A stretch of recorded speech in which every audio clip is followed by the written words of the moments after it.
Welcome to the Dojo Talk Podcast. Please remove them shoes before entry. Sam Master is here, and you still have not taken off your shoes.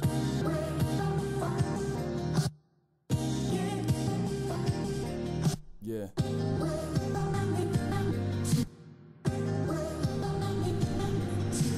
Living every day to define man's mission. Looking to the sky for divine transmission. Deaf man's vision makes the blind man listen. Eyes on the prize, this is blind ambition. Thank you. Blind ambition. Blind ambition. We should just start the podcast like that. Yeah, that's gonna be a thing. So, sorry about that. You know what? That's just gonna be the intro. So, welcome to episode 11 of the Dojo Talk Podcast. I am your host, Serial Sensei, and I'm here with my co-host, Antaku. What's going on, man? Nothing good. Nothing good.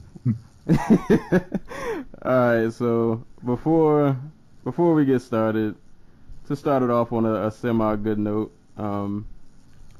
we weren't able to record yesterday, but it was International Women's Day, so I will give two shout-outs, one to Marloes Coenen, who recently retired after losing to Julia Budd, and Megumi Fuji. She hasn't fought recently, but giving her a shout-out just because these are two people who been holding it down on the women's side of MMA for a long time before the recent explosion of women's MMA. They've been around the scene for a long time. They don't really get talked about a whole lot, so just wanted to throw a quick shout out to those two. Much love. I want to give a quick shout out to Claressa Shields, the first, second technically American to ever win two gold medals at the Olympics for boxing. Mostly because when the men win, they kind of just get big money contracts and can go fight pro. And there wasn't a lot of opportunities for her after she won the Olympics in 2012 at like 17 years old. But she was struggling to get sponsorships, so she went back, won again in 2016, and now she's going to headline the first televised women's main event for boxing on premium television this Friday, March 10th on Showtime. So shouts to her. Also shouts to Ann Wolfe, who I just found out is going to be in Wonder Woman. So What? yeah, You know if she's like a villain? Or... she's an Amazon. Oh, all right, that makes sense. That definitely makes sense. That's dope. That's a good look. So You said March 10th? March 10th on Showtime. Okay. All right, so we're recording this March 9th, so that means by the time you guys are hearing this podcast, which would be March 10th, then tune in to Showtime. You know what time that comes on? Card starts at 10, I think. Oh, good lord. Okay. I know. I won't be able to watch, but I'll try to catch a replay to... Like, seriously, fuck you West Coast people. Right. I'll try to catch a replay the day after. If I didn't have to work, I'll definitely watch, because I did watch her Olympic fight. She definitely did look really good. But so yeah, shout out to all of those women holding it down on the combat sports end. Today we will give a nice little run through of UFC 209, which was last weekend. The rematch between Wonderboy Thompson and... Was it? Was it last weekend? Or was it two? No, it was last weekend. Like, Okay. I was like, we've gone a while without recording. I don't remember. I completely forgot it happened thanks to the main event. Yeah. So. All right. So yeah, we'll just jump into it. Tyron Woodley, Wonderboy Thompson rematch. The first fight was pretty awesome, to say the least. Really close fight. Ended in a draw. I was really hyped for this rematch. I've been on the record, probably not on this show, but I've been pulling for the Wonderboy era to start. I would love to see him as champ. But this fight did not help that cause whatsoever. did not help that cause whatsoever. basically this fight was like a 5-round, all right, a 4.5 round sparring session with very light. Yo, sparring sessions are wet. Light sparring sessions where you can't hit to the head are way more like intense than what happened on Saturday. Yeah, it was just a lot of nothing in the first 4.5, and then Woodley had a final flurry during like the last, I don't know, 30, 45 seconds. Basically. He did rock Wonder Boy really hard, and you know, Big John ref, I'm pretty sure. I think that was him. He reffed. And he was looking closely to stop it, but he let it go, and Wonder Boy survived. There's not much else to go into detail about the fight, but after that little flurry ended, I think I scored it for Wonder Boy. I'm not even sure based off what, because they both were really inactive, but Wonder Boy seemed to have more octagon control. He kept Woodley back against the cage. Didn't do a lot else other than that, really. But Woodley ended up getting his hand raised, and even though I thought Wonder Boy won, at the same time, Wonder Boy didn't do himself any favors. So, I mean, if you gotta beat the champ, like, you gotta beat the champ. You can't dance. And that's partly why I blame this fight being so boring on Wonder Boy. Because, like, I know a lot of people didn't like the McDonald Woodley fight. I really liked it because it showed what like a good fighter McDonald really is, or at least he was. I don't know. People didn't like that fight. I love that fight. I thought it was great. Like, but a lot of people just call it a boring jab fest. But like, the game plan to beat Woodley's it exists. It's not a mystery. Like, especially after that first fight. And you can hear Thompson talking about in the lead up to this fight where he has to kick more, where he has to be more aggressive and get after Woodley because Woodley's not going to put a lot out there in terms of like volume, and he's not going to give him opportunities to get that read on him. So he has to force him to come out of his shell so he can counter Woodley when he comes forward. He didn't do any of that. Like, he feinted a lot. He kicked. Like, sometimes. he stalked him, but, like, he didn't really apply it. You can't really apply any pressure to somebody whose entire game plan relies on them, like, having their back against the cage. Like, and that's partly why I'm kind of impressed with Woodley, because after 50 minutes of fighting Stephen Thompson, he's still the champion. Like, I know a lot of people they're kind of pissed off at Woodley because his whole attitude heading into this fight about being mispromoted and like, oh, I go in there, I knock guys out, and then he puts on a performance like this.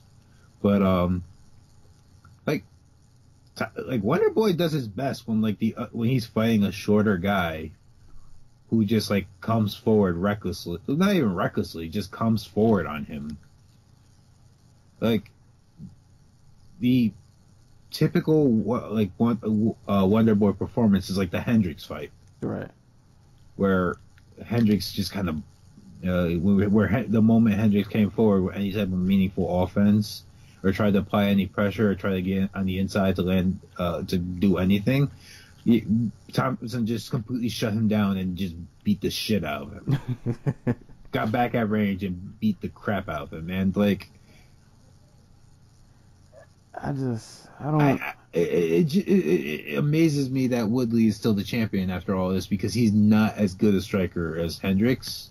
He has more power, like, by leaps and bounds. Like the fact that I said this at like Sunday, I think, but Woodley is like this weird, surreal mix of like, he does so much with so little and so little with so much. Because if we were put like the UFC welterweight roster through a combine, I bet you Woodley is like top 5 in everything. Right. He is just like the straight up best athlete in that division. I can't think of just power, speed, like just straight explosiveness. Yeah, his explosion time, like that 5th round flurry just kind of happened out of nowhere. Yeah, like when Woodley turns on, he can turn on a dime, and you kind of get why he keeps his build and everything like that. He keeps to the but at the same time he doesn't do anything with it. His whole game is, oh, if this guy gives me the takedown, I'll take the takedown. If this guy, slips up and gives me the right hand, I'll take the right hand. But like, it's not that there's no craft to what he does, but it's such a narrow scope for a guy who's physically able to do so much. I'm surprised he didn't, and I think his corners told him to, but I'm surprised he didn't go for more takedowns because it's not like he can't get them. I think excuse me if I'm wrong, but like, didn't he only get the one takedown in the first fight? Did he? Probably. But like, in this and that fight, was off of a kick, right? Yeah. But in this one, he got one in this. Well, he didn't shoot for a lot in this, to be honest. I think he was really I think Woodley was really terrified of just trying to come inside on I think that's what I think. I think they both were terrified of each other. Like, I think Thompson had PTSD from some hits he took from that first fight. Yeah. And I think Woodley saw the Hendricks tape and it was like, no, that's not going to be me. Yeah. So like, and that's part of the reason why I'm still I'm kind of impressed with Woodley, because he's still the champ. And in theory, Thompson should be the guy who wins this fight like 9 times out of 10. Right. But in actual practice, like, Thompson didn't do the things he needed to do to win the fight decisively. Either fight, really. Like, and this fight isn't all that different from the first fight. Like, I know, like, there were just long stretches of that first fight where nothing happened, or like these guys were just like touch kickboxing at range or something like that. Like, between those bursts of like Woodley landing offense, Woodley getting the takedown, and just beating the shit out of him from like top position, it was basically the same fight. This one seemed a little harder to watch, though.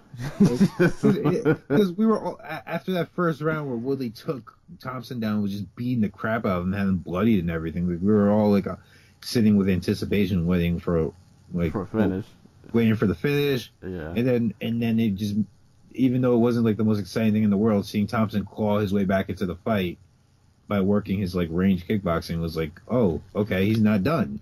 That's exciting. Like, there was no danger in this one until, the final 45 seconds, which really muted a lot of the boos. Like as soon as the like everybody's cheering as like there's like 2 seconds left on the clock, and everybody gets silent, and then there's like some boos. But like if that fight had ended with just like the two of them staring at one another, the place would have just erupted with like jeers and stuff. People have been throwing shit. Yeah, about to say, yeah, they probably would have gotten ran out the arena.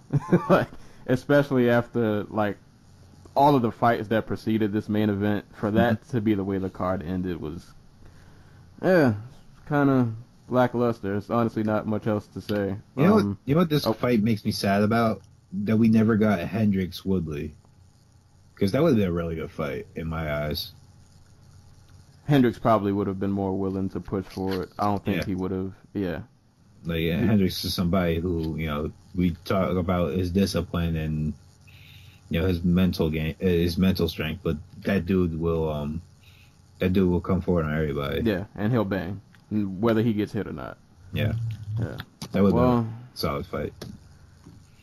Who does Woodley get next? Masvidal, Maya winner, and if not that, I am assuming he gets GSP. And if not that, maybe Conor McGregor decides he wants to fight Woodley after that terrible, terrible fight. Conor doesn't want to do that. I'm telling people. I'm telling you. I don't think there's anybody in the UFC Conor thinks he can't beat. I mean, and that's great. That's great. I think he is a sociopath. In the same way John Jones is a sociopath.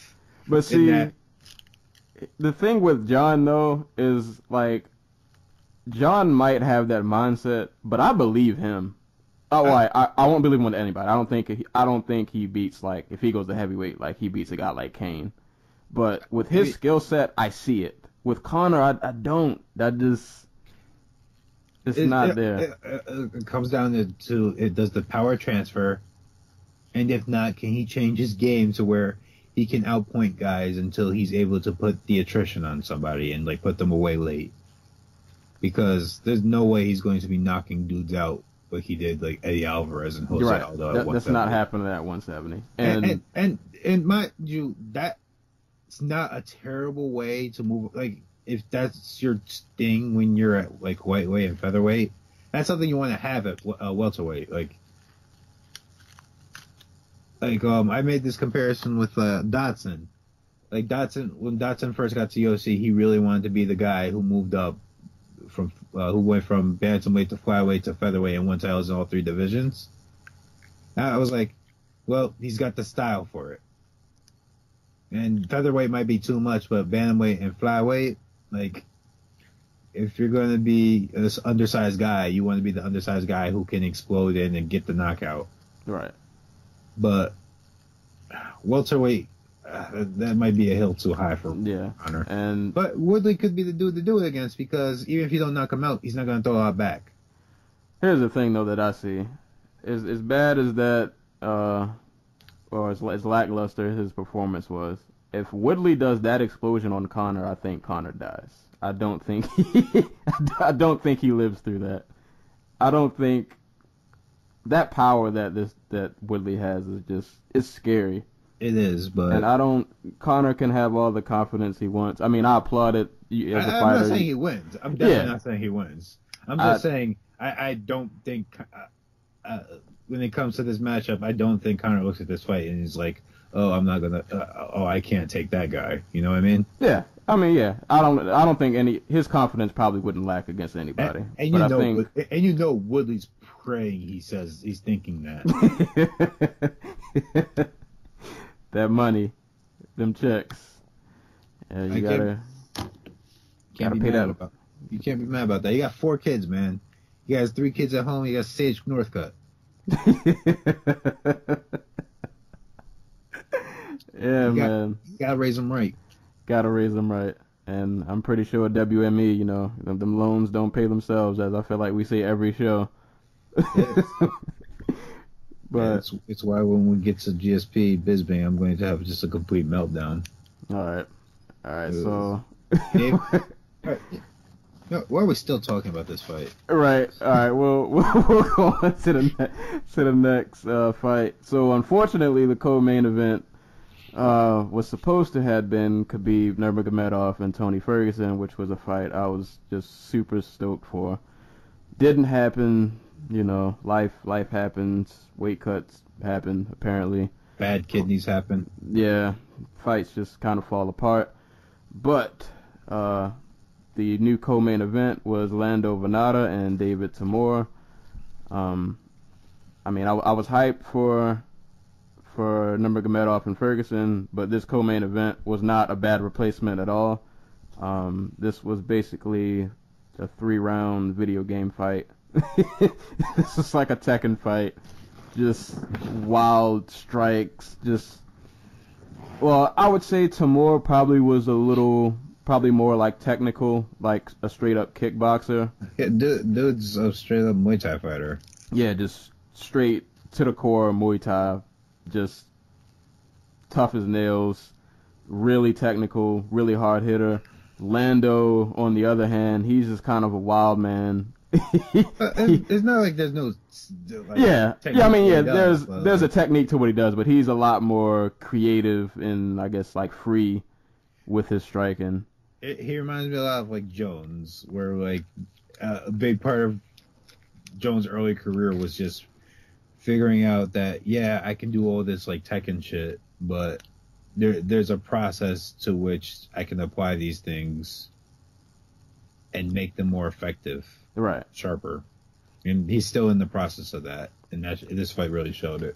Yeah, I think he started off pretty good in the first. Really, all of these rounds were competitive. But yeah, it's not like he got blown out the water. It's not at all. He clearly lost to a more technical, tactical thinking fighter. Right. It seemed like he had steam going in the first, and I think in the second and third, Tamor kind of, I don't say figured him out, but he just kind of got his game going more, and it seemed like he was landing more of the crisper and harder shots.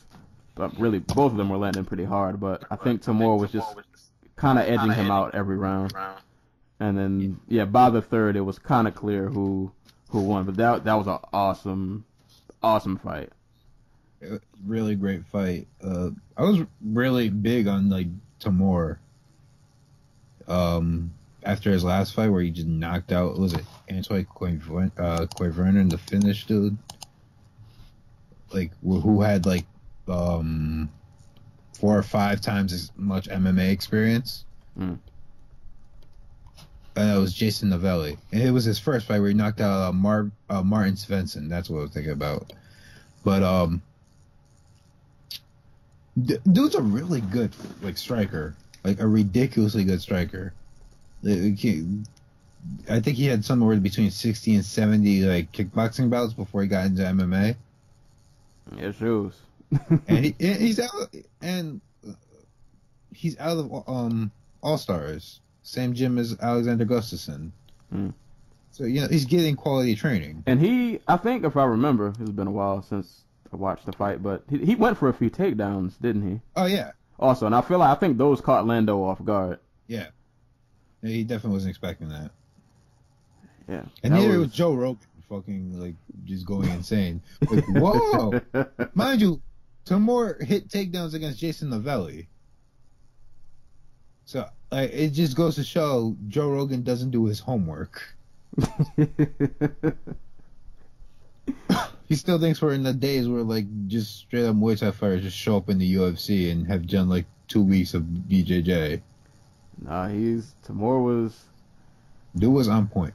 Yeah, he was definitely on point. My favorite was he'd go for with one arm when the two would come in when the two would move in on one another, he'd grab around Venata's head and then grab right above his lead elbow and just hammer off like 4 or 5 knees. And they were all power and they were all like right to the solar plex, and it was just like you can tell that Venata was just not comfortable at all. Yeah, he puts a lot of torque on his strikes. And his cardio didn't really seem like it was slacking or waning down as hard as he kept throwing. Yeah, like at a certain point, it just seemed pretty clear he knew he wasn't going to be able to get Venata out of there, so he was just content like winning rounds. Right. And that's something you learn when you have 60 to 70 kickboxing / Muay Thai fights. Like Venata is still in that like mindset where he probably thinks he has to knock everybody out. They both tried. I was trying to figure out after that fight I know Tamor's got a while before he gets up in the rankings, but like there are so many just exciting fights I feel like I could see him in. Dude, I would love to see him fight Ross Pearson. If Ross Pearson's still around, like I'll say maybe if not Ross, even like a Dunham or a Quinta. I think Quinta's just like a little above that pay grade, or even like a Stevie Ray or Joe Lozon. Lozon would be fun. Yeah, Lozon would definitely be fun. But yeah, just a guy who's pure chaos, and just right. Put him in there with someone like Tamor and see what happens. Yeah, let's just watch blood. I mean, that's what we got this fight, but he's a guy. Yeah, definitely got to keep it. I didn't remember him much before this fight, but definitely keeping tabs on him now, and still keeping tabs on Lando because yeah, absolutely, this is a learning experience. Yeah, learning experience, and I'm pretty sure we're gonna see Lando climb back up the ladder. Cause what is he? He is 24 years old. This was his 11th fight overall, and he's only been fighting for since 2012. So 5 years. Yeah, dude got all the time in the world. Yeah, time's on his side, and he's already kind of seen what it feels like to fight an elite. You know, dude, when you come in the UFC and you fight Tony Ferguson and you manage to hurt him really bad. Yeah. Didn't get the win, but lightweight's one of those divisions where you're just going to get knocked on your ass no matter what. Right. lightweight, welterweight, featherweight. We learned that the hard way tonight with Mirsad Bektic. Like, these are just divisions where you're just going to get knocked on your ass. God. And there's nothing you can do about it but learn from it. I can't wait to get to that fight. We got a little bit. I can't wait to get. God. Okay. What?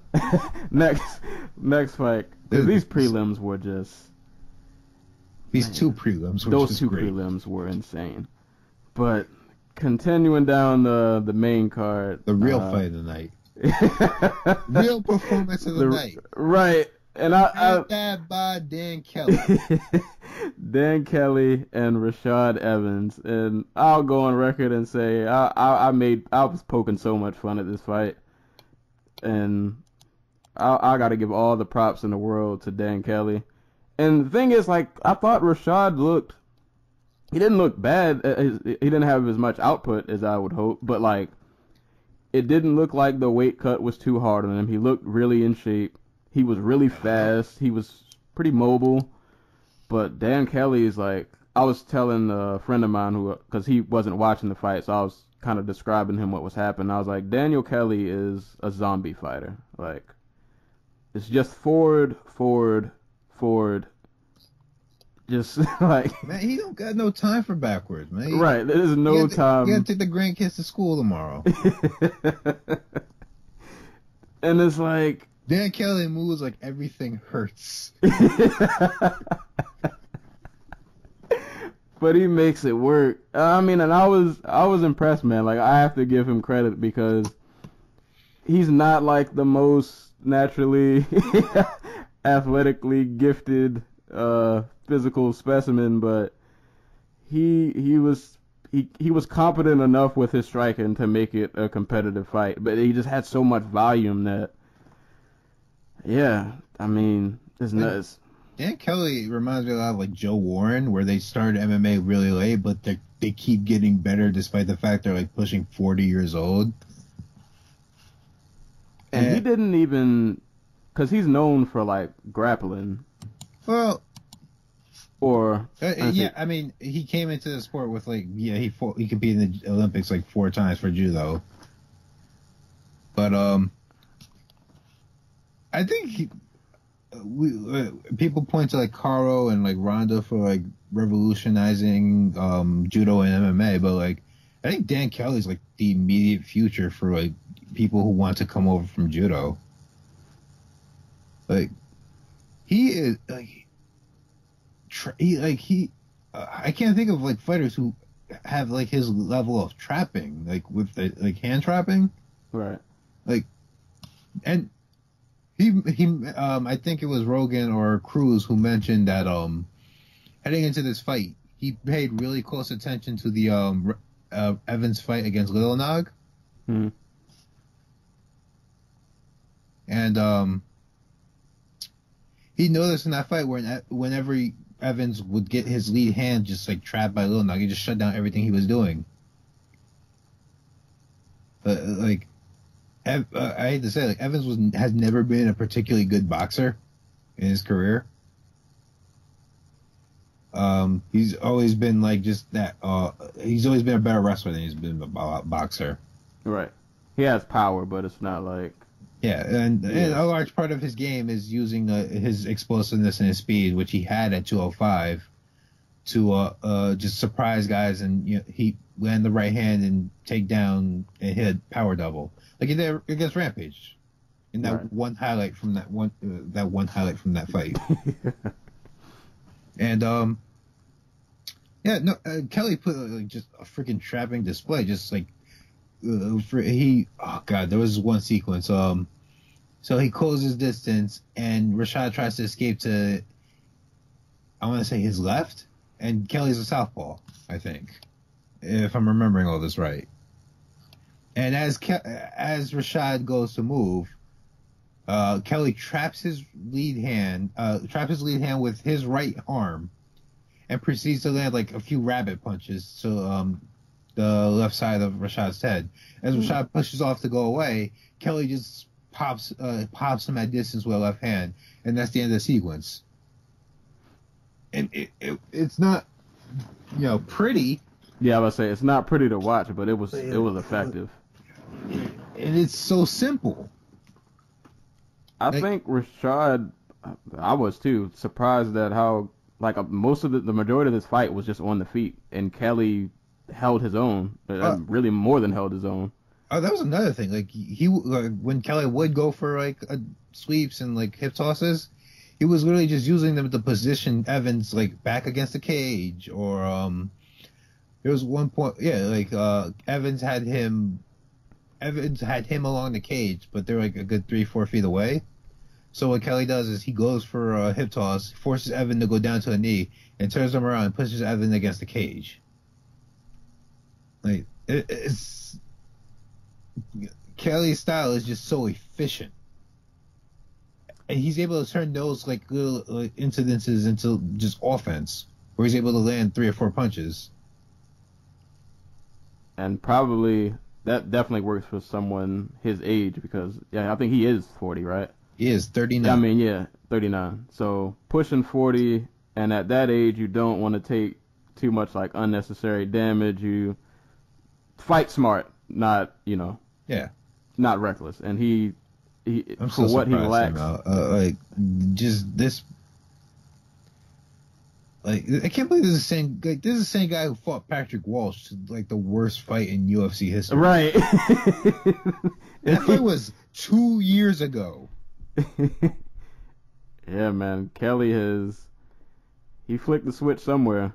He flicked the switch somewhere. It just shows you he found something he can use from his base that maybe wasn't what we expect, but was effective. Yeah, because this is this is just straight up just like judo, the hand fighting, the clinch fighting, the way he's able to toss dudes around and just get after him with his footwork, even though he's not that fast. That's all the stuff he took from judo and just applied it to MMA with striking. And it's part of the reason why striking is kind of ugly, but it's also why it works. Yeah, I'll say it definitely works. So, hey man, he put the division on notice. Dan Kelly's not taking prisoners. Also, and like you said, Rashad did not look physically, I guess he didn't look physically like shit, despite this being his first fight at middleweight. So it's a good sign. Maybe he can't, fight a Jacare or Yoel Romero or even Michael Bisping for the title, but Rashad Evans versus Uriah Hall, that's a fight they can make. Anderson Silva, Rashad Evans, that's a fight they can make. When Bisping loses the title, they can probably run that rematch back. There are options for him. Who do we give Dan Kelly? I feel like people probably didn't expect him to make it this far, but here he is. Mm-hmm. Dan Kelly versus, I don't know, Derek Brunson. And somehow Kelly's gonna find his way into a title shot. Oh, old man Kelly just storms up the division and finds it just ends up, facing Yoel Romero for the middleweight title. It'd be lovely. I'm rooting for him. He's gained a new fan. I'm on the Kelly bandwagon now. Yeah. But moving on to the next fight, which we won't have to spend too much time on because it didn't last all that long. Excuse me if I'm probably about to butcher this name. Cynthia Calvillo versus Amanda Bobby Cooper. I'll be honest, I'm going to let you explain most of this fight. I watched it, but I vaguely remember the submission. But I know it probably looked great, but I just don't remember. So you take it away. Okay, I don't remember the parts of it that were standing. I don't remember how Calvillo looked on the feet, but I think I remember her looking solid. Then all of a sudden, she hits a trip. I think she catches a leg or something like that, and hits a trip takedown. As Cooper goes to get up, Calvillo catches her head into an anaconda roll, hits an anaconda roll. At the moment she realizes she's not going to get it, she proceeds to pull. She proceeds to like just throw her legs over Cooper's body so that she now has her back and locks up a rear naked choke and gets the tap. And it was a beautiful sequence. And there's not really much else to say about the fight. Like, I'll say, well, I guess not about this fight, but that like division. Strawweight, man, there's some talent. There's a lot going on down there. Like, there are a lot of good fighters in that division. I just feel like they don't get as much hype as the 135 division, but there's a lot going on down there. Yeah, and like, Calvillo beat Aspen Ladd for the like. Yeah, I was gonna say I was just looking at her record, and I'm like, that's a good win. Like Aspen Ladd's, for those who don't know, is like basically your best women's bantamweight prospect, not in the UFC. Right.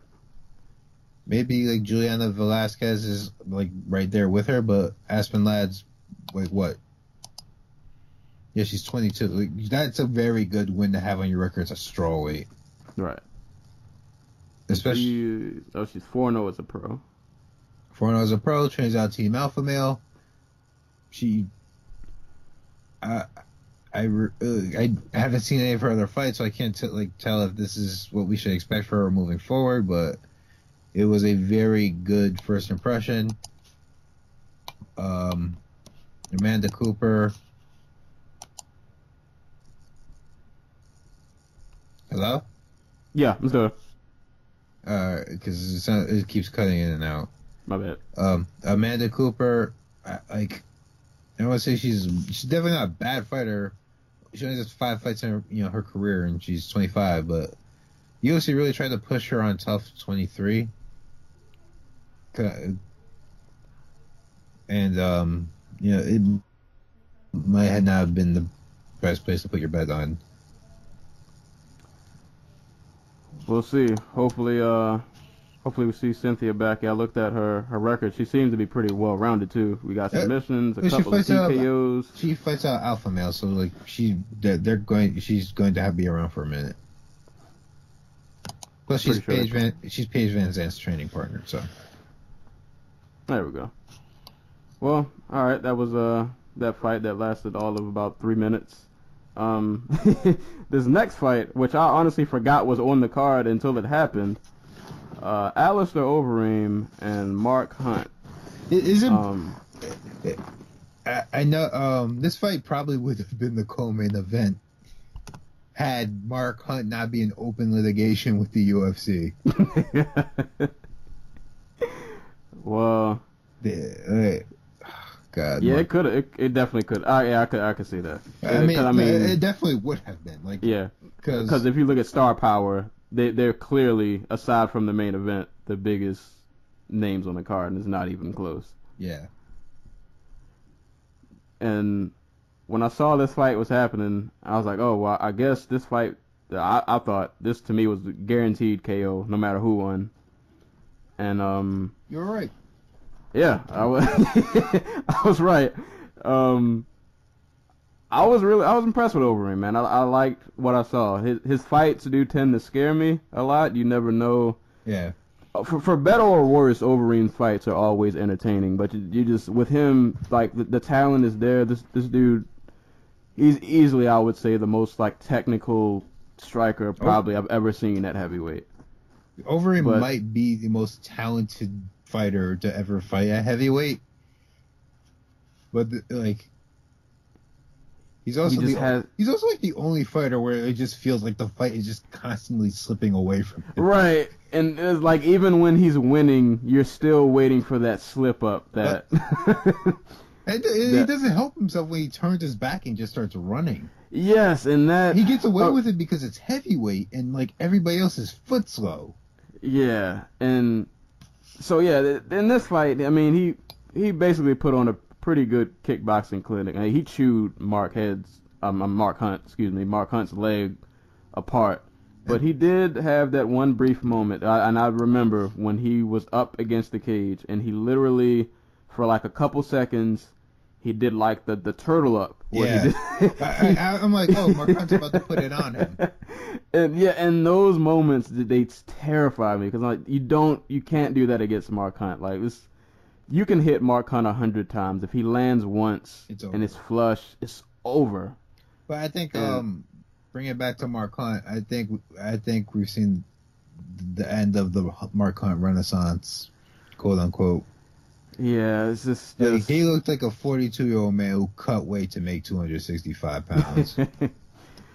Yeah, I think Overeem was too fast, too athletic, and those leg kicks weren't doing him any favors. And it was actually funny the way the fight ended because I was texting a friend and we were saying like, man, you remember how back in the day how Overeem used to just slaughter people with knees? Yeah. And then out of nowhere they get into the clinch and he's working knees, and then it is very good to see Overeem throwing knees again.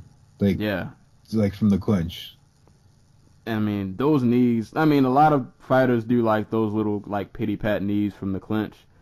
Overeem, man, he gets like all of them just look painful. There is a reason K1 changed the rules so that Overeem couldn't just bully smaller heavyweights into a corner and just knee the shit out of them for like 10 seconds at a time. And I mean, he ended up kneeing Hunt like right in the face. Like it was just, straight face plant. Yeah, it was. I love Hunt. It was kind of hard to watch, but I was happy to see Overeem in really good form. Yeah. Pretty much. And his fights scare me, but I'm always excited to see who they'll match him up with next. I think I remember him, if I read correctly, I saw an article or posting where he said if he doesn't, if the UFC doesn't offer him a title shot right away, that I can't. You're cutting out. Oh, you can hear me? I can hear you now. Okay. Yeah, I was saying, I think I saw a posting where Overeem said if he doesn't get a title shot right away, that he would be interested in a fight. I think he said I can't remember if he said Ngannou or Lewis. I think it was Lewis. One of those two. He would be, yeah. Either one of those would be awesome fights. See, that seems like a Lewis fight would seem like a trap fight. Like, the Ngannou fight, that could be interesting.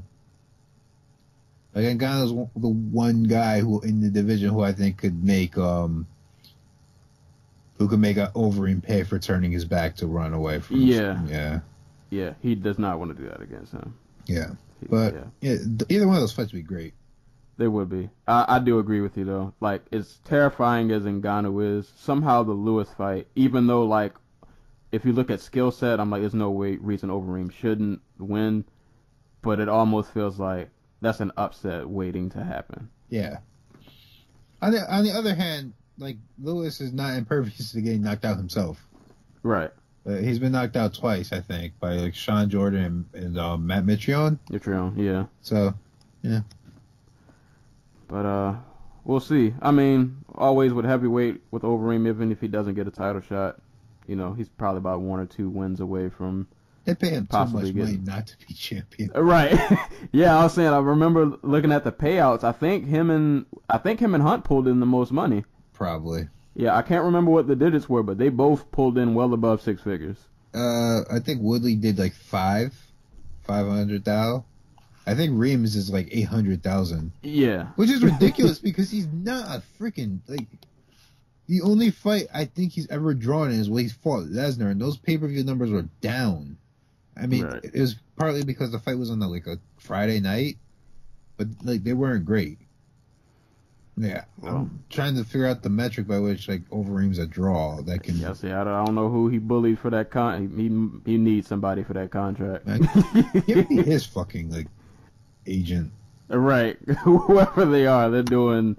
Then no disrespect to Reem. It's just you look at some of the performances and you look at the payout and it's like, yeah, I don't know, but hey, like, more power to you. Get your money. Yeah. Get your money while you can. I ain't hating. This business sucks. Right. Right.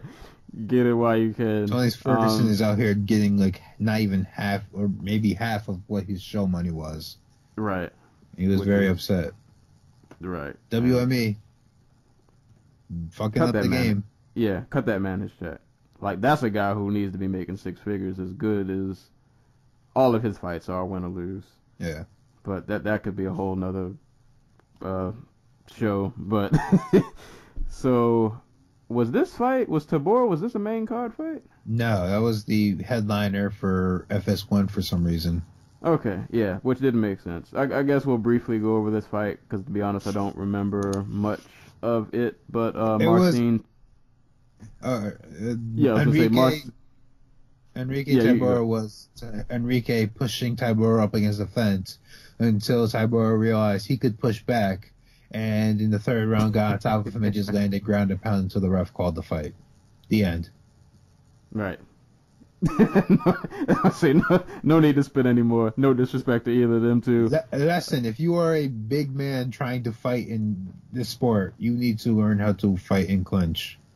It is probably more important than learning how to strike at range or learning how to learning how to defensively wrestle, because you're probably big and strong and hard to take down anyway. Yeah. Well, shout out to Tabora. Picked up his win. Wasn't the prettiest fight, but on to a pretty fight. Or I don't say pretty. On to an amazing fight. It was pretty for one person, not so much for the other. The way. I mean, it wasn't pretty for either one of them by the end. Yeah, actually, I would say if you think about it, it wasn't. But yeah, if you guys didn't watch the prelims, go back and watch this fight. This might be one of the greatest comebacks I think I've ever seen. Darren Elkins and Mirsad Bektik. Bektik, of course, came into this fight with a lot of hype. He's pretty much so. Right, deservingly so. He's been just ripping it apart since he's been in the UFC. And this was a good test fight for him against a tough vet, somebody who just doesn't really go away, a real grinder in Darren Elkins. And for the first 2 rounds, Bektik put on a clinic, just beautiful striking, great transitions to takedowns. I mean, really, the first 2 rounds were just picture perfect. Like, there's nothing else, aside from getting a finish, there's nothing else better you could have told him to do. Like, he looked like an elite fighter. Like, he looked amazing. And then in the 3rd round, and it's weird, and I feel bad because, like, Bektik was dominating this fight so much that for a brief moment I actually clicked off of my screen because I was like, "There's no what else is gonna happen? He's gonna batter this dude either until he gets a stoppage, or the bell rings and he wins a 30-25." And God, out of nowhere, Dan Elkins pulls the craziest comeback, gets him against the cage. He catch him with a left first. I think he landed right hands along the cage and then hit the head kick as Elkins tried to stand up. And really, I don't even know if the head kick was a nice finish, but I think one of those rights pretty much, I ain't gonna say sealed the deal, but he was he was done. Yeah, that second right that landed, Bektik was in no man's land, and then the head kick, he literally had him curled up on his head. Right, he took a bad wrestling bump. Right, it was like he tried to do a front roll, but he didn't make it. He didn't complete the roll. He just stopped on his head. Yeah. And it was crazy after the fight. Darren Elkins' face is just bloodied to a pulp, and he's just screaming and crying, and it was literally that one of the greatest comebacks I've ever seen. Not even a question. Yeah. We shit on Elkins for being boring as fans a lot because he's boring and he has an ugly tattoo. I'm just throwing that out there. But he is fucking tough. Yeah. There's a reason the only person to stop him with punches has been Chad Mendes, who is now that Connor's gone, is probably the best puncher at featherweight. Right. Maybe He's ever. The strongest. Yeah. Definitely the strongest. And this is a guy who's been there with everybody from Pat Curran to friend Jeremy Stevens. Like, he's been there with people who can hurt him, is what I'm saying. And, but yeah, like, he's really freaking tough. And as long as he's in the fight, he's in the fight. You know what I mean? Like, he's not going to go away. And in that second round, you could really see that the fight was, I wouldn't say it was slipping from Bektik, but he was starting to force things. And I think he really wanted to, it's not even that he wanted to prove that he was a better wrestler. Like, he was outstriking Elkins at range soundly, or just on the feet in general, but he was pushing for that takedown because I think it's just programmed in his mind, oh, I have the upper edge here, but I'm so much better on the ground, and he can't hurt me on the ground, unlike on the feet. You know what I mean? Yeah, and I thought that, I don't say it was a bad move because, I mean, it worked for 99.9% of the fight, but he definitely started getting, like, takedown happy. Yeah.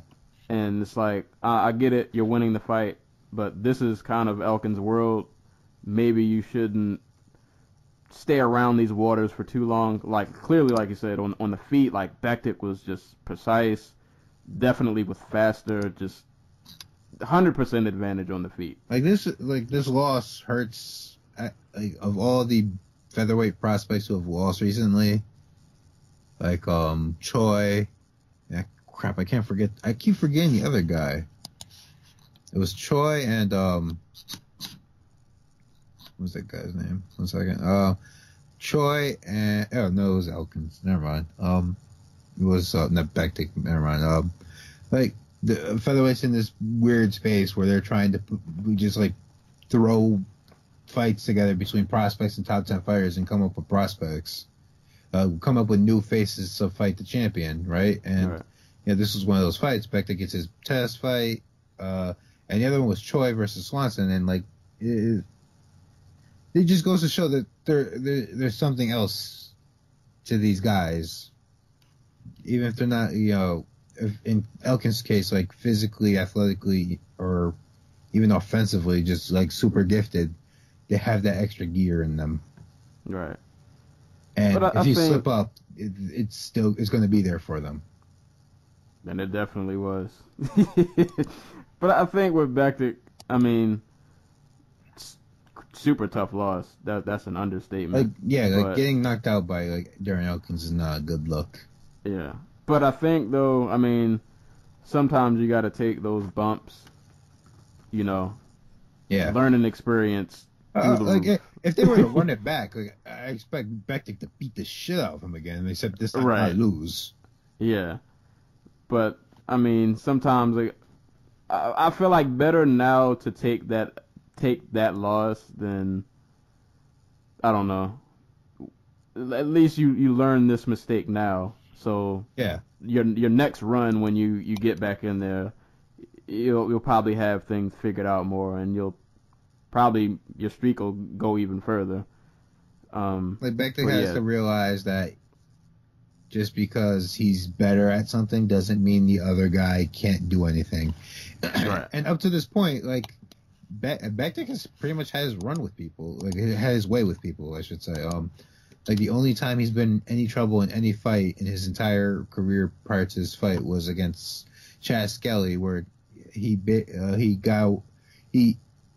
edged out a win because Chad Skelly hit an illegal knee as he hurt him, and was able to bounce back from that and take the decision. But like Redmond landed no offense on him. Elkins landed no offense on him. Doan got, run through in one round. Like Bektik has to realize that it's fighting's a two-way street, and the other guy's not going to go away. Yeah, you gotta respect the grind. Yeah, we gotta respect the grind. Apparently, you'll end up on your head for it. But shout out to Elkins, man. That.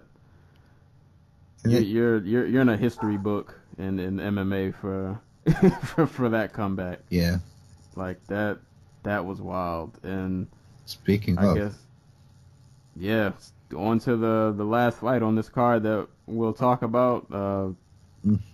Another comeback that just And I was really excited for this fight because I've been waiting for Luke Sanders to come to the UFC for a while. 'Cause he was just tearing it up outside the UFC. Oh yeah. He came over. He got his first win against Blanco, right? Yeah, it was Blanco. Yeah. Looked really impressive. And I thought Alcantara was a really good matchup. A really, a vet. Somebody. This was not a gimme fight in my eyes by any stretch, but I thought it was one that Luke Sanders would win. And for the first round, really for most of this fight, kind of like the Bector fight, it looked like he was going to win. He pretty much did everything you could ask for. He's really fast. He's really athletic. He was landing shots on the feet. Mm-hmm. He's pretty capable on the ground. But Alcantara with that BJJ, when I wish I could remember the sequence. Well, I wish I would have watched these fights kind of before we recorded, but I can't remember how the sequence of them getting on the ground started. But I just remember. I think he rocked the shit out of him or something. I can't even remember. I just know as soon as he got the knee bar in, it was like 2 seconds later, like instant tap. I'm not sure. Like, did Elkins did he sell this last year because he was hurt? Like he hurt one of his knees or something, or was he just or was it something else? I don't know. Like I'm not sure if we ever got an answer to that, but I don't know. But like this is a loss that most guys on their way up get, where they're kind of just winning a fight and then all of a sudden they get submitted. Like it happens quite a bit. Just for Sanders, it happened when he got to the UFC. Yeah. And it's not. This is way more. This is a way easier bounce back than Mirsad Bektic. Bektic, yeah. And it's not like a shameful loss. It's not like Alcantara is he nobody. had a momentary lapse in judgment. Right. And Alcantara, as we say, man, you respect the respect the game, respect people's skill set. Alcantara might be a front runner, but the dude knows what he's doing. Yeah, he is a veteran. Yeah, in every sense of the word. Yep. And yeah, man, just another. Like I said, if you guys... and I want to think that freaking what's his name Sanders was probably tired from just wailing away at Alcantara. Yeah. We didn't. I don't think we mentioned it was every bit as bad, if not worse, than the Elkins fight. Yeah, he probably was surprised that he didn't put him away. Absolutely. Yeah, he did pretty much. Like the Bektic fight, anything that you could have asked your fighter to do aside from get a finish, he did. Right up until, you get your knee grabbed and, yeah. You just gotta be smart about it sometimes. Gotta be smart. Gotta be aware. It's hard out here in these MMA streets. Exactly. Yeah, in a moment's notice, just things can go wrong. But that's why we love overall, yeah, exactly. And that was kind of like my overall thoughts for this card. All right, the main event, kind of a dud, but very much a dud. The rest of, it was a dud. But the rest of this, the majority, all right, there were a few other not so. All right, really just one though. There were only two bad fights on the card, and it just so happened one of them was for the title. Right. And the other one was a heavyweight fight, so. Right. Which somehow was the main of the prelims, which didn't make sense. But, yeah, the rest of this card didn't... I was talking about Godbeer Spitz. Tybura, I think it was not an interesting fight or, a fun fight, but it wasn't like Godbeer Spitz. I vaguely remember... Okay, let's put it this way. At least it stopped. At least it stopped. It got stopped, okay? and there's something to take from it, freaking what's his name? Marcin Tybura is an okay prospect / middle of the road dude who will have a place in the UFC for years to come. So there's that. But other than that, Godbeer Spitz was shit. Yeah, I was gonna say before the Luke Sanders fight, the rest of these fights for me are kind of a blur. But like the two that were on Fight Pass were solid. Like Pedro showed that he is a prospect at light heavyweight. He put an ass whooping on Paul Craig, especially in the clinch, which is apparently going to be a theme for today. You gotta get it done. like Dominic Cruz was freaking out because Paul Craig just kept like giving up an underhook to Pedro, and Pedro would use it to just like land offense, like especially to, like the body, and just control Craig and just eventually led to Craig getting the shit knocked out of him. So mad I don't remember this fight because it was a TKO. Like I normally remember those kind of finishes, but this fight was just a blur. But shout out. There's like 100 fights every weekend. Right. Some people slip through the cracks. Yeah. Yeah, they slip through the memory cracks. But yeah, I'll give a shout out to Godbeer for winning his, Pedro for getting his TKO, and Albert Marias and Andre. I will not attempt to pronounce the gentleman's last name. Sukumtath. There we go, Sukumtath. I'm making shit up. I don't know if this is it. But that fight, from the vague part I remember, was a pretty good like back and forth scrap. Yep. So yeah, overall, man, few duds, but this card might have lacked in star power, but delivered in quality. I mean, at this point, unless your card has Conor McGregor or George St. Pierre on it, aren't they all lacking star power? Yeah, in the WME world, in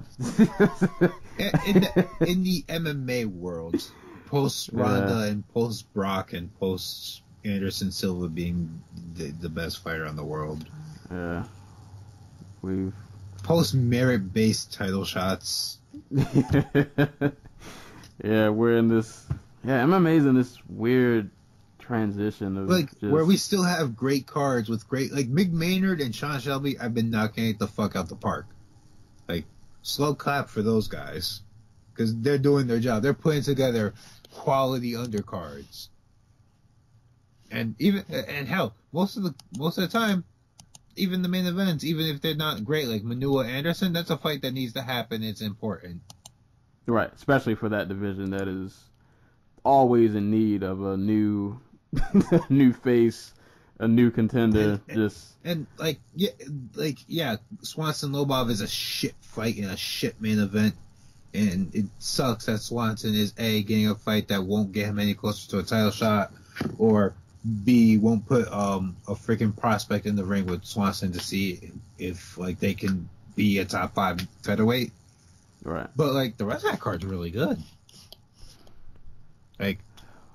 Dustin Ortiz versus Brandon Moreno. Jessica Pena. Quinta Sanchez is a fun fight. Dotson Wineland's a fun fight. Joel's on Stevie Ray. Yeah, there's fun fights. We're getting good competitive undercard fights, and that's really great to see. And I'm very happy about that. Yeah, a lot of I think we said this the last show. The young talent, they're getting put out there. Yeah. They're getting the chance to shine and show what they can do. Yep. But and we can finally talk about it. Yep. George Rush St. Pierre comes back after going on 4 years? Yeah, that is Johnny Hendricks in 2013. That was 2013, I think. Yep, November. So we're going on 4 years, and GSP comes back, and not only gets a title shot, which we kind of expected, he'd come back and get a welterweight title shot, or he'd come back and get a money fight. But no, he comes back to fight Michael Bisping for the middleweight title. So, how do I even? Fuck this. So, that's how you start. And don't get me wrong, there's nothing wrong with the matchup. I actually find it a very intriguing matchup for a 5-round fight. But that's Yoel Romero's title that Michael Bisping is walking around with, pretending it's his. And see, I should be really excited about this fight. Like, I should be foaming at the mouth because GSP is my all-time favorite, and I think I'm like the only person in the world who's a fan of Bisping. So you enjoy Knox. Yeah. Shout out to the sports sound off. I like Bisping, man. I know he's, he gets his flack, and I understand it, but I've always been a fan. But like when this fight got announced, I was at work, and I looked down at my phone, and I'm browsing SureDog, and I'm like, oh, GSP Bisping, and I was like, oh, and I just kind of kept moving. Like, I didn't even really stop the ramifications, to think about man. It. I don't know. I mean, yeah, it's definitely, for 5 rounds, this is going to be an interesting fight. Of course, GSP coming back, that's always a big deal. I want to see if, just a lot of questions. Just after this long of a layoff, how's he going to look after being gone for this long? Is the size advantage, is that going to be a problem? Like, this is such a waste of a fight for GSP, and maybe not for Bisping, because Bisping is to cash out, and maybe not for GSP because maybe he gets to come back and be the middleweight champion of the world. But for, like, if you're the, like, WME and you want to pay back your loans, or if you're like an MMA fan and you want to see Yoel Romero knock the shit out of Michael Bisping, there's nothing for you here. Like, you don't think this will do numbers? It'll do numbers, but think about it like this: does GSP versus anybody else do the same exact numbers? Because Michael Bisping, to this point, has not shown that he is a pay-per-view draw. He can draw on like Fox and FS1, and like his fight with Anderson Silva is apparently like the biggest Fight Pass card of all time, which isn't really saying much, but still. But like, do you think GSP's comeback fight would have done less than 600,000? Nah. Like, you could throw him in there with freaking any dude in the middle of the welterweight division. You could have thrown him in there with Anderson Silva and gotten a way bigger rating, a buy rate. Could have thrown him in there with Nick Diaz and got way bigger buy rate. See, and that was like my next point about this fight. I haven't even been thinking about the fight itself. I'm thinking about the aftermath of depending on who wins. Like, what if GSP wins? Do they bypass Romero again and just say, you know what, we're just going to do GSP Anderson while we can make it? You better fucking believe they're going to do that. Like, that's if GSP wants to defend, because, like, I could seriously see GSP just being like, I don't want to fucking fight Anderson Silva. I don't want to fight Yoel Romero. Yeah, I was going to say, and that, as a GSP fan, like, if you're going to come back and fight at middleweight, Bisping is, like, the only guy I look at and I'm like, okay, this is a winnable fight. Dude, like, and GSP's not MMA has this reputation where, everybody has to be BJ Penn, has to, get fat and move up 20 weight classes and has to fight the biggest guy possible. And no. And I understand, I understand that everybody wants their fighters to be brave and everything, but MMA also has a history of the best fighters in it being the best politicers in it. Fedor, Krokop, Vitor Belfort, like, these are dudes who politic their way through fights and to big money and all that good shit. And GSP is one of them. There's a reason this man can completely change his style when he lost to Matt Serra. All right. Like, he understands that to make the big money, you have to have like the gold, or you have to choose what you're doing wisely. I think GSP did not come back to fight Robbie Lawler and Tyrone Woodley because he saw those fights as harder. He saw those fights and like, I don't want to come back and get a concussion. Right. which is the real thing, because he said he's had problems with his memory before. Like, where he's gone to the gym and just like not remember having gone because like he got hit and like he just forgot the day. Yeah, I remember saying that with Rogan, that times that he goes out and he doesn't even remember how he got home. Yeah, like he just wakes up and he's home. That was actually something on Paul Wright. Yeah, the Big Show. When he was trained to be a pro boxer, he said, like, that was the thing that stopped him from being, like, I got knocked out, I drove home, I was sitting in my car wondering how I got there. Like, this is a real thing. Like, and I understand that, so I understand this fight from GSP's perspective. Of course, I understand this fight from Michael Bisping's perspective because it's going to be the biggest payday of his career. Yep. If you're WME and you're, like, the UFC and you're Dana White, you're like, is this just to appease the two of them? Or, more specifically, Georges St. Pierre? Because this is the same guy. A year ago, Dana White was like, he doesn't have that fucking fire. Like, he doesn't want this.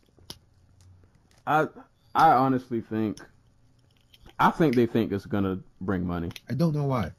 Whether they're right or not, that's I guess yet to be determined. But yeah, I think they saw this fight and said, I think they just saw dollar signs. They said GSP's coming back. That's gonna do money. That's gonna bring numbers. Whatever, just make it happen. Because Bisping and Romero is much sense in how much that fight should be happening. It's not going to do the same numbers. It's not going to be the biggest draw, even though it makes the most sense in the world. But I guess that's the MMA landscape that that we live in now. And I wonder what ramifications stem from it. Because one day, Georges St. Pierre is just not going to come back. Yeah, one day, Conor McGregor is going to realize that he doesn't need the UFC to make a shit ton of money. Yeah, and then it's like... And then what do you have? I'm excited to see GS... Go Yeah, ahead. and then when that happens, you're going to have a roster full of pissed off fighters who are wondering why they never got over. And wondering why they're underpaid. And wondering why, WME isn't returning their calls. We're going to have an uprising. You may have an exodus. Like, hey, man. With Bellator, maybe there'll be Strike Force 2.0. Everybody goes to fight in Japan where they don't drug test. You don't have to report to USADA where you are when you're not at your house because you decide to go take a trip to Vegas. Man. And yeah, then I mean, you gotta let it play out, but I just think this matchup, it shows that they're only thinking of like the right now. Because honestly, I don't see, even if GSP wins, I don't see his comeback. I don't think he's gonna stay around that much longer. No. Like, there's a very good chance he wins this fight, or he just takes this fight and like leaves. And leave. I mean, if I'm considered, or I'm in the discussion of I'm one of the, not even just the greatest welterweight, I'm one of the greatest fighters, period, of all time. I take a 3-year leave, I come back and go above a weight class and win a belt, I'm leaving. Exactly. Because I feel like at that point, I'm the GOAT. It's not a discussion anymore. It's not a discussion. I came back, I beat somebody in a heavyweight class, give me my accolades, I'm taking my belt, I'm going home. Exactly. And now your division, now you have another vacated belt. Well, I guess at that point you would have to give Romero a title shot, even if it's not against Bisping. Maybe him and Jacare do a rematch, or however else middleweight will unfold between now and then. But and then you just shit out of luck. Yeah, and then you're back at square one. Now you have no. I can't say you have no superstar. You have superstar talents, but they don't this really market. Just stems back from the fact that the Fertitas just scammed the shit out of fucking Ari Gold, or whatever his real name is, Ari Emanuel, and fucking Robert Kraft. Like, I know things in in our country, you are worth what you can get paid. Right. But whoever was dumb enough to think that the UFC was worth $4.2 billion, I'm sorry, you deserve Not to go on a quick tangent, because I want to wrap it up soon, but one more fight I want to talk about, but real quick. It's not his fault, and I don't blame him for it. As I'll say with any fighter, whether I'm a fan or not, get your money while you can, because in the fight game, nothing's ever promised. You never know. Injuries happen. Just life happens. But, like, I almost feel like the Conor and Ronda, like, fiasco, like, that was the beginning of kind of where we're leading to. Dude, like, that's part of it, but there's, like, another layer to it. Where the UFC has spent the last 2-3 years building these two up, getting them on, TV and everything like that. Right. And they tried it with other fighters, like, they tried it with Sage Norca, they tried it with, I think they're trying it with Michelle Watterson. But they don't have, like, the only fighter who they could put in a, maybe two. They have maybe two fighters who they can put in a main event and expect that card to draw like 350 and like 350K and like buy rate. And that's John Jones and maybe when he had the belt, Chris Weidman. Yep. Back when Brock Lesnar and GSP and all those other dudes was just like running shit. Like they had guys like BJ Penn. They had guys like Rich Franklin. They had guys like Forrest Griffin who they could throw on a pay-per-view and maybe it doesn't do $1 million, but it does like 500,000. They don't have that anymore. They sell out on these big time events, or they don't make their money. Or I mean, it's not that they don't make their money. It's just they don't make enough. They don't make enough to pay back their loans. I think it's in part too, though. Like you mentioned back then, they had like BJ and dudes like Forrest and Franklin. But like I felt like back then, they didn't put all of their eggs in just one basket. Yeah, like, exactly. Everybody got shine. Everybody was being promoted. You knew people in every division. So, like, you knew, even, like, Rich Franklin, he's not, like, the super most, like, well-known dude. But, like, if he's a main event, you could get people to draw in because they promoted him enough to where you would at least care about who he's fighting. Yeah. And it's, like, now, it's not like there's a lack of talent. It's the talent that's there just doesn't get promoted. Case in point, the Ronda Nunes fight, where every promotion for the fight that you saw, Nunes was the champ, but she would be in like 2 seconds of every promo. They treated her like she didn't exist. Dude, like fucking Dana White going up at that presser and saying I could have put $100 million into advertising. Well, he said more. Like fucking like $500 million into advertising fucking Amanda Nunes and nobody would know who she is. Motherfucker, you just had her in the pay-per-view of a fucking card that did 1 million buys. Yeah, that's like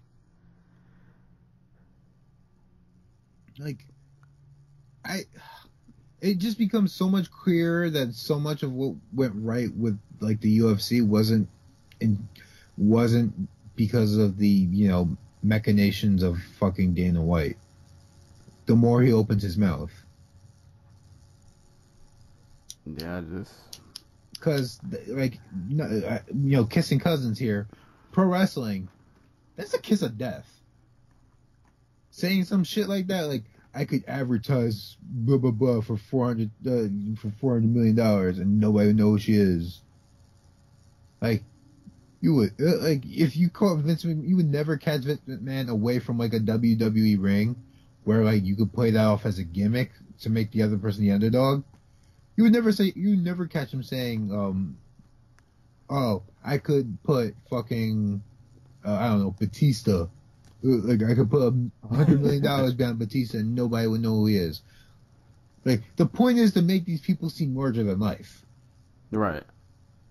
And you're not doing that. Yeah, and it's not even you're not doing, like, you're not even trying to do it. Like, yeah, it's that's yeah, I also think a lot of it is just like the UFC doesn't understand how to market their fighters outside of their like core demographic. Like yeah, Ronda was a straight up godsend because she could go and get your soccer moms and your weird pervy uncles and dads. Right. Yeah. That's like a whole another pot. Oh boy. I guess real quick, one more fight that got announced that I want to touch on real quick before we close out. found this out today earlier, and I can't wait to see this fight. Yair Rodriguez versus Frankie Edgar. Huge step up in competition for Yair. Going from BJ to Frankie is this age is BJ to Frankie. That's a tall order. Yep. But yeah, this interesting fight to say the least. Great measuring stick to see how far Yair can go. I mean, if he can somehow pull this off, that's insane. He becomes an instant star. Yeah. Well, maybe not, star, but he's a face. Yeah. He's the next Max Holloway, where they can put him on like a main event in like Canada, and he will be cheered out of his mind. Right. And I mean, I think a lot of people forget, man. Frankie doesn't lose a lot, man. Nah. He does not. Frankie, he does not lose a lot, man. Frankie has been in there with the best of the best of the best, and his only losses are to the. Oh, you hear me? Hello. Yo. All right. Oh, you can hear me? Yeah, I can hear you now. Okay. Yeah, I was gonna say Frankie's only losses. He only loses to the most elite of the elite. Yeah. So if Yair can somehow pull this off with, I mean, the matchup is interesting because he's really well-rounded, but Frankie's just got insane boxing, crazy transitions to takedowns. Yeah. I don't know how this match is gonna go, but I'm all for it. I'm all for it. I'm sorry.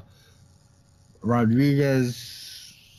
I think Sean Shelby just saw like Jeremy Stevens rock the shit out of Frankie Edgar with like a head kick at that fight in New York, and was like, "Now's the time, Yair." like I said earlier, like they're in the process of trying to make a new face for 145 because they just spent so much time investing in that belt.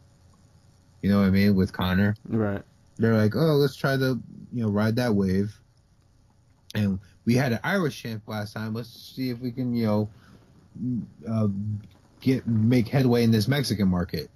And like this is a really interesting fight. Like Edgar is what now? He is 35. He's 35. He's coming off a really tough. He won it decisively, but it was a very tough fight against Jeremy Stevens.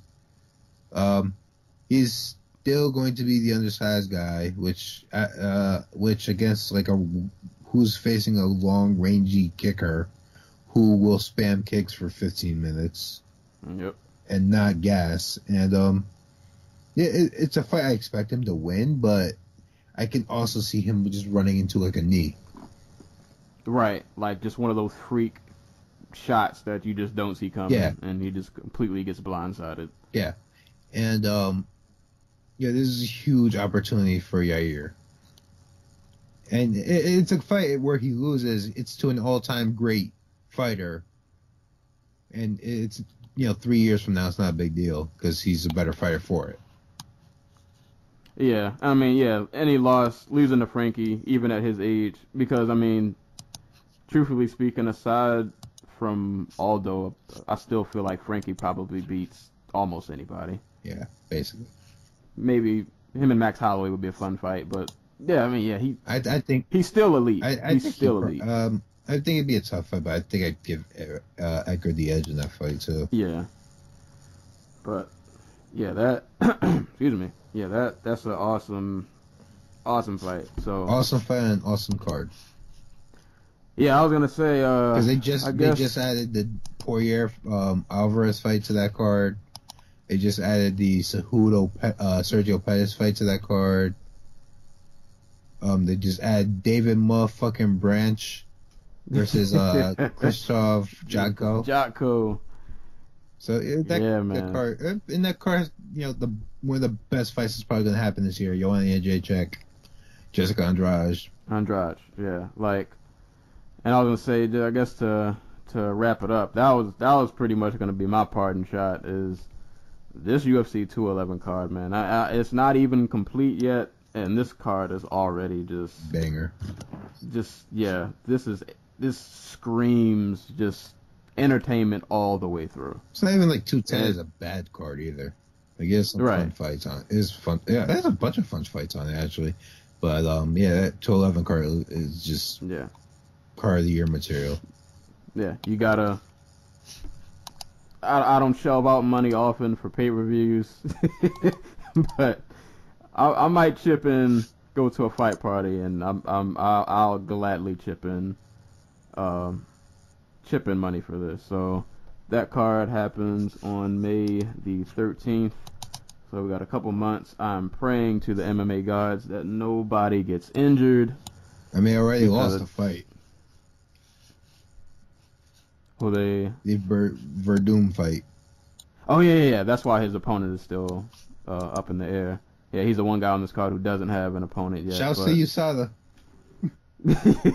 Oh yeah, I forgot. Yeah. Good old Ben Rothwell. Yeah, Ben Rothwell. Did they say? I didn't really read into it that like what he potentially got popped for. I don't think they ever give it out. Like, I think the fighter has to give it out. No. Okay. Yeah. So yeah, that was also I'm not gonna say breaking news, but funny. Was that today? That was like a couple of days ago. Okay. Yeah. But yeah, for those who don't know, Rothwell got popped for a potential, the normal. But so he's on standby, and that fight is off until further notice. Yeah. So I always feel like at the end I'm always like there's always another shout out I feel like I can give that I'm missing. I got one. Since we were talking about Women's Day yesterday earlier, Angela Lee will be defending her. She will defend her 1FC Atom / strawweight / I don't know how they qualify their weight class anymore. She will be defending her Atomweight World Championship against Jenny Huang in Thailand for one championship Warrior Kingdom. And when is that? That fight is Saturday, March 11th at 7 p.m. in Bangkok. I have no idea what time that is here, but I'm assuming it's sometime in the morning. Yeah, probably really early in the morning. But yeah, definitely give. And the only. Oh God. Okay. Of course. Crap. What's her name? What is her name? Jiu-jitsu fighter. Mackenzie Dern. Yes, she fights tomorrow, March 10th for LFA 6. She already came in overweight. No. She is probably a flyweight. Either that or she is lazy and just doesn't want to diet. I don't know. And that's my pizza. Alright. I'll hold it down while you go get your food. But yeah, I was gonna say to the listeners, I don't get a chance to catch 1FC that often because their cards normally come on early in the morning while I'm at work. But yeah, Angela Lee and her brother Christian Lee, they've got some good fighters over there, and normally when I do get a chance to catch the cards, they're really entertaining. So give her a look, man. And she's only like 19 or 20, and she's a beast, man. Not the greatest striker in the world. I think that's the one part of her game that she can tighten up a little bit, but the ground game is there, man. And her last fight, which I need to look up because you guys need to, if you don't know who Angela Lee is, her last fight with Mei Yamaguchi, which was May 6th of last year, that was one of the one of the fights of the year. Definitely one of the fights of the year. So if you don't know who Angela Lee is, give her a look. Give one championship a look, man. Go watch her fight with Vivi May Yamaguchi. Or Yamauchi. It's Yamaguchi. Yeah, that was the fight I was just mentioning. Yeah, watch that fight, man. Wild, crazy, entertaining, just grappling. Great fight. Just a great fight. Absolutely. I guess I I guess my last pardon shot. Shout out to my homie Scott Noble. He unfortunately lost online fights to Chip. What's that guy? Chip Pollard. I don't have the card pulled up in front of me. He did lose a decision, but still, shout outs to him.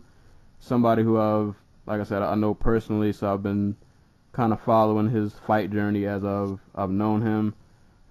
Shout out to him for just making it 2 line fights. Absolutely.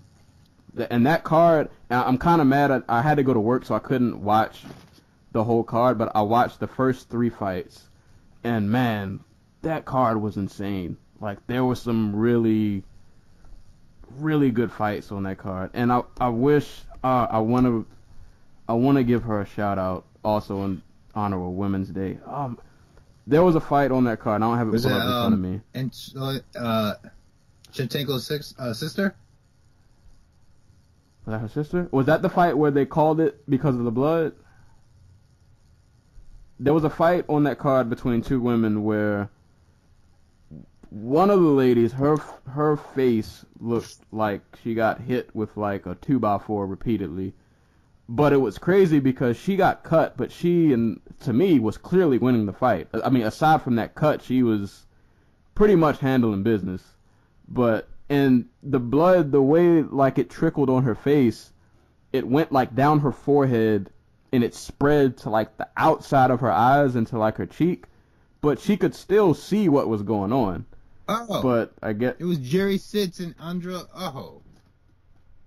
Sidit. Yeah, that fight. I'm very angry. Oh wait, Jerry Sitz lost. Yes. Hold up. What's the story behind? So Jerry Sitz was the woman you were talking about who got opened up by the nasty elbow. Yeah. So once upon a time, my aunt, who is my aunt by being married to my uncle, she fought for Chuck Norris's World Combat League. Oh man. For New Jersey, the New Jersey Tigers, alongside Lyman Good, Muna Holland, Uriah Hall, all those guys. And she fought Jerry Sitz, and Jerry Sitz knocked her out. Oh, yeah. Okay. So, So you got some. I have some animosity. Yeah, I get it. Animosity. I get it. The rest of this card, I'm just looking real quick. Shout out to Fairtex. He picked up a win, and my man Joe Nottawat. Oh, guess he won by KO. Yeah. That dude, man, Nottawat's a problem. That guy's. Watch line fights. That's the moral of the story. Absolutely. Every line fight card is really fun. Yeah. And like we say this every show, for people who watch MMA and complain about the ground game and blah, blah, blah, you don't want to see 2 people hump, quote unquote, watch kickboxing, watch Muay Thai, watch line fights, watch Glory. Right, watch boxing. Boxing having a fantastic fucking year, by the way. So y'all should probably be watching that. Yeah, like there are other combat sports out there, and you might not. Say again. Just like Katie Taylor, a 2012 Olympian from Ireland, who is quickly rising up the ranks and just beating the shit out of women in the pro rank.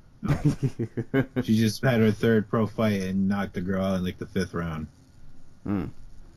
Yeah, man, combat sports. I mean, even outside of MMA, like there's a lot of good fights going on. A lot of good stuff happening, man. There's fun. At times it's too much to keep up with, but that's what makes it fun. It's right. That's exactly what makes it fun and worth watching. So, did we even talk about Daniel Garcia, Keith Thurman? I didn't. Oh God! You know what? I'm almost glad we didn't because I didn't watch that fight. And I had coworkers. I have a coworker who's a pretty big boxing fan. He reminded me that fight happened, and I knew it was on, but I can't remember if I was watching something else or. That fight kind of slipped by me. Same time as UFC 209, so. Okay, yeah. Like I didn't watch it until afterwards either. All right, I'll have to catch that. But Thurman won though, right? Yes. Okay. So yeah, that'll be a part of my. Officially the best welterweight not named Manny Pacquiao. All right, I'll have to go back and watch that. That'll be my combat sports homework for the week. But I guess that's pretty much it. I think we pretty much ran through a lot. Next card is this weekend. I'm not looking forward to watching this, but I have to. Vitor Belfort and Kelvin Gastelum. That's going down March 11th. So sometime in the middle of you get to watch Shogun fight too. You know what's funny? Real quick, before we close out, I can't remember if I was talking this with you or somebody else, but we were talking about the light heavyweight rankings, and I looked at the rank. Shogun is he's top 5. contender. Right, he's top 5 officially right now because they have Ryan Bader's for some reason they have Bader. They have Bader still on there, but Bader's gone. So if Shogun wins this fight, he has every right to say, "I deserve the winner of DC Rumble." Right. In 2017, Shogun's still in the mix. Hey, life is crazy. We said the same shit 5 years ago when he fought Brandon Vera. Man, We were upset then. Legends never die. And also on this card, the rematch between Cowboy and Tim Means, and a good fight with Barboza and Dariush. That should be a pretty fun fight. So I mean, there's some interesting fights on this card. Ray Borg and Trinaldo Lee. A fight between jiu-jitsu fucking champions in like Davey Ramos and Sergio Moraes. Like there's fun. There's fun to be had. There's fun on this card. Yeah. Sean Shelby, Mick Maynard, you're doing a good job. Right. Let them keep it up. Force them to let you make the main events. Right. Yeah, I say aside, the rest of this card is solid. I still don't know how I feel about this main event, but I guess it is. Did you see the workout? No. Like they're in Fortaleza, and apparently like it's bigger than the Rousey card there. What? Like the media workout, because Vitor's just a fucking huge star. Well, you know the story of how Vitor became a huge star in Brazil, right? Yeah, no, run that back. It's not because of fighting. His current wife was a Playboy playmate. I'm not sure if she still is. I was just about to say I was gonna say porn star. I was just guessing. Close enough. So she's a former Playboy playmate for Brazil, and they were on the show together, like a Big Brother Brazil show, basically. And there was a scene, an episode where like they're in a tub together, and Vitor just starts licking her feet. And that is why Vitor is famous in Brazil. And by extension, Anderson Silva is famous in Brazil. So, there's your story. Yeah. Well, MMA is a weird fucking place. Right.